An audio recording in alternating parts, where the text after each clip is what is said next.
In 2044, white people will become a minority in America. That's how a projection done by the Census Bureau in 2015 was reported. That date may or may not be exactly accurate, and we'll find out soon enough, but there are several things to be learned from such a headline. We can learn what headlines and quick projections like this mean. We can learn what minority status for white people means. Most importantly, we can learn what different forms racial unease can take and how best to deal with them. The reaction to, and how we can deal with, the looming white minority is the topic for this episode of Progressive Solutions.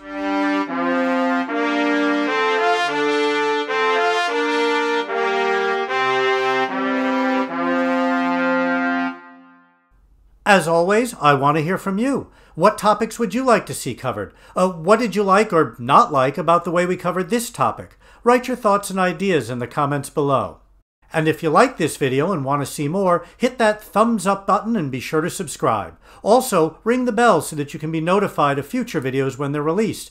And spread the word. There are a lot of progressive solutions. Before we can look at the possible effects and how to deal with them, let's figure out what white minority means and what it doesn't mean, because what it doesn't mean is being used by some people as a scare tactic. It doesn't mean that white people are suddenly going to be unable to find a job, buy a home, run a company, or even get elected. It also doesn't mean that some race is going to catch up with Caucasians anytime soon. The only race, for lack of a better word, that's gaining in large numbers is mixed race, meaning people whose background comes from 2 or more areas. So what does that mean? It just means that white non-Hispanic people, in a little over 20 years or so, won't be more than 50% of the total population.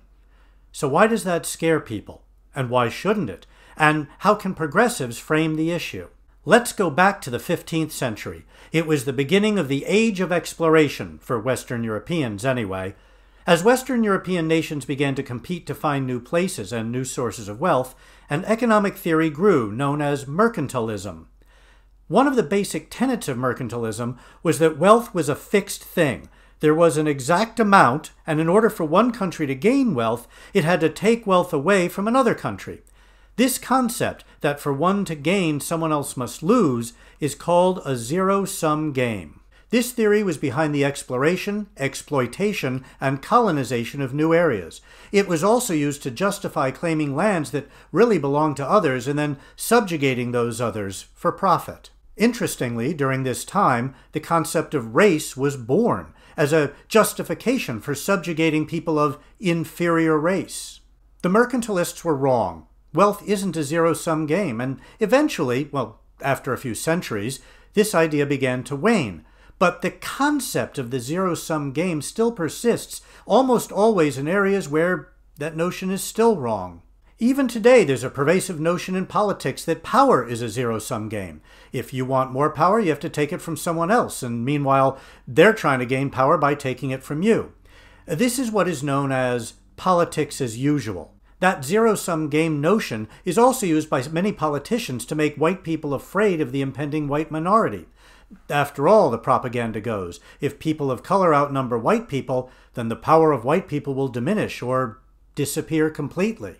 Divisive propaganda has been used for a long time to try to keep people afraid of losing power. If women get the vote, then men won't be able to make any decisions. If certain immigrants, and the meaning of the word certain keeps changing, but if certain immigrants get a foothold, then true Americans won't even be able to get a job.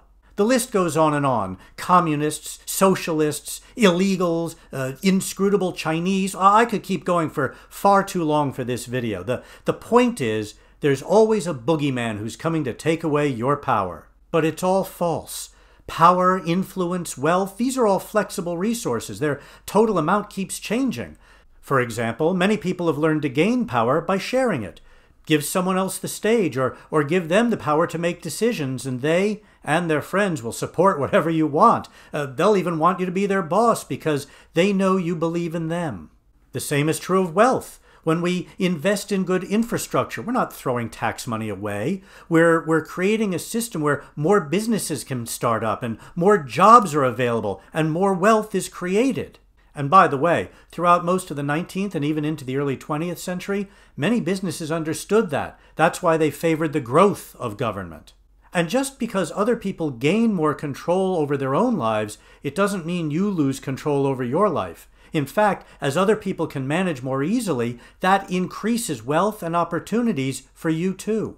This is a message we need to learn how to spread, and it can't be done directly. You can't just go up to someone and say, your life will be better when you're in the minority. And we can't just dismiss those who are afraid as racists, even though many of them are, if for no other reason it's not a road to political success. So the first word about the new messaging is don't. Don't keep talking about this new demographic shift. There's nothing to win by constantly reminding people that their corner of the world may be getting smaller. And it doesn't matter if we can expand their opportunities or provide more resources. As long as we keep talking about a future where they're going to be in the minority, that's all they're going to focus on. So let the other side play the racist card. Eventually, hopefully sometime before 2044 anyway, people will get tired of listening to them because that's all they have. We need to shift the debate and shift politics by keeping people's attention on hopes rather than fears. Push the racist propaganda into the background and focus on the positive. We can lay the groundwork for this by rethinking and reviving affirmative action with a new initiative and a new twist. I did a video on this topic, which you can see at the link up here and also in the description below.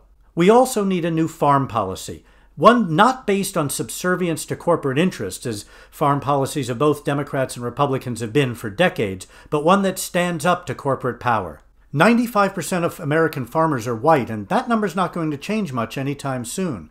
A family farm-friendly set of policies will win a lot of votes, and not just from farmers, but from a lot of other people who work in farm-related industries. Of the 22 million Americans in farm-related industries, only 12% of them are farmers. President Franklin Roosevelt did a lot for farmers, and as a result, farmers became staunch Democrats for a long time. In fact, in 1944, the Farmer Labor Party in Minnesota merged with the Democratic Party to become the Democratic Farmer Labor, or DFL Party.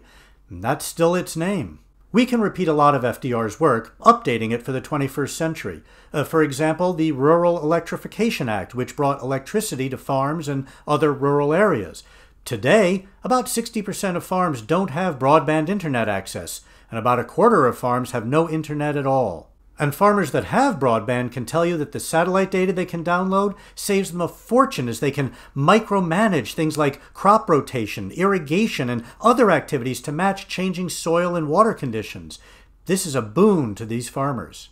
Expand that broadband access to all rural areas and make a couple of changes to the tax code.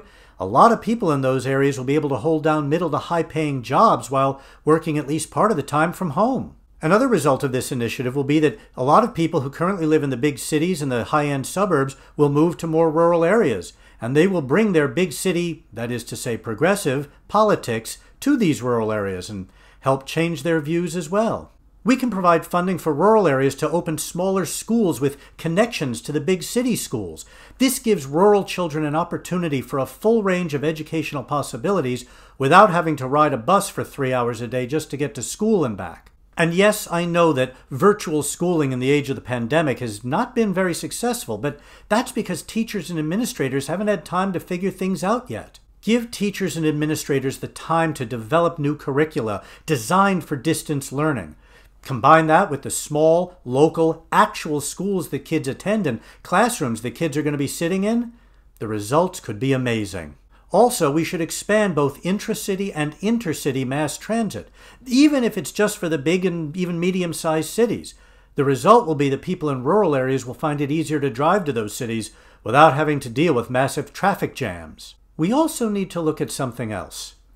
When I was in college, I had a fraternity brother who grew up in a very small town, and he remarked one day that there were no black or Jewish kids where he grew up, so he had to understand after he got to college that blacks and Jews were people.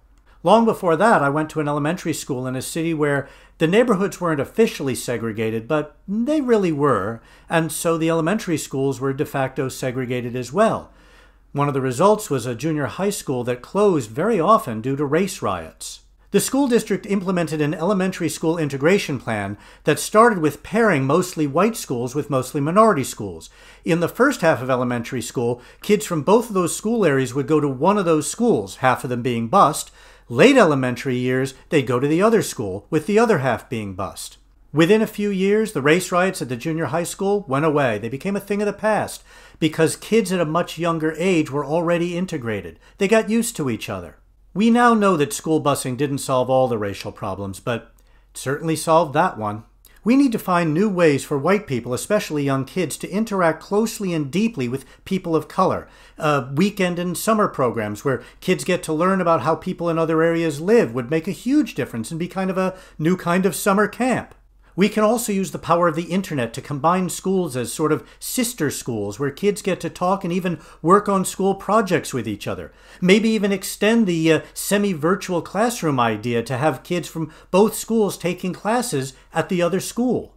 There is certainly a wide variety of other possibilities. I've barely scratched the surface, and yes, there will be a lot of communities that will resist these ideas at first, but as they find themselves getting left behind and left out, most of them will come around. And perhaps by 2044, when white people go from being a majority in this country to being merely a plurality, nobody will care. I've zipped through a bunch of ideas very quickly, so feel free to go back and revisit them. And if you have any other ideas that I haven't mentioned, put them in the comments below. Let's get a conversation started. As I said before, I've barely scratched the surface. Thanks for watching. Stay progressive.